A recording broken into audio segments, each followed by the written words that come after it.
Cooking and eating here in Japan is so different to when I was living in the UK, and that's largely because of the seasonings that are used here. So if you want to learn the Japanese cooking basics, then this will be your flavor base. And we're going to start with these 4 ingredients because you can make pretty much 80% of Japanese dishes and the recipes that I've shown you with 1 or more of these. And the first one is the famous soy sauce. Soy sauce is usually made of soybeans and wheat, and it's the main source of the earthy umami flavors of most Japanese dishes, and it's also the main source of most of the salt. It can be substituted with Worcester sauce or coconut aminos, but you might need to add a little bit of extra salt to your dish. Then next is our cooking sake. Sake is a type of rice wine, but cooking sake is a lot cheaper and also has some salt in it, which makes it very good for cooking with. And it's usually used for tenderizing meat and removing any bad odors or flavors from fish and meat, but it's also used in a similar way as wine in cooking to add a bit of intensity to your dish or a bit of extra depth of flavor. And you can substitute this with water or white wine or kombucha. Then we have our mirin. This is also a type of rice wine, but it's actually very sweet and almost syrupy, and it's used for a lot of the same reasons as the sake, to tenderize meat and remove any bad odors or taste, but it's also very good for offsetting a lot of the saltiness of the soy sauce, and it can add a nice glossy sheen to any sauces that you make.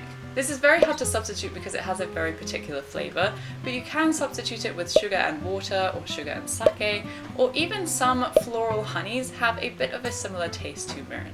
And that brings us on to the sugar.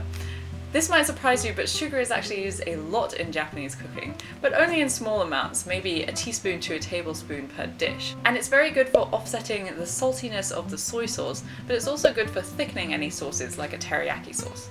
So you can do most basic Japanese cooking with these 4 ingredients, but if you want to take it a step further and make miso soup, for example, you'll need dashi and miso. Miso is a type of fermented soybean paste, and it's usually made with soybeans, a grain like rice or wheat, salt, and a fermenting agent.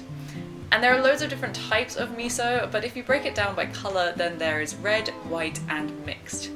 And I mostly just use red and white. Red miso is fermented for much longer and has a higher ratio of soybeans to grains, which results in a very deep and rich flavor and color, and it's also a lot saltier. Whereas white miso has a shorter fermentation period and a lower ratio of soybean to grain, so it ends up with a much more delicate flavor that is a lot less salty and almost sweet, and a texture that is almost buttery.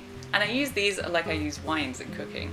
I use red for meat and white for fish and vegetables. Unfortunately, there's no good substitute for miso because of its unique flavor and texture. So if you do have a soybean allergy, then try looking for miso that's made from other beans like edamame or adzuki.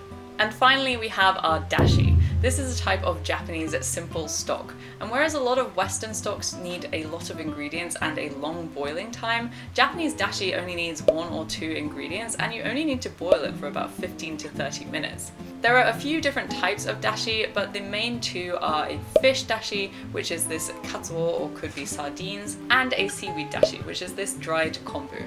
You can make it yourself using these ingredients, or you can simply buy the powdered version, which is used in a lot of Japanese recipes as a flavoring. And generally, dashi is used for a lot of soups, but it's also used as an extra layer of flavor, just like a chicken stock is.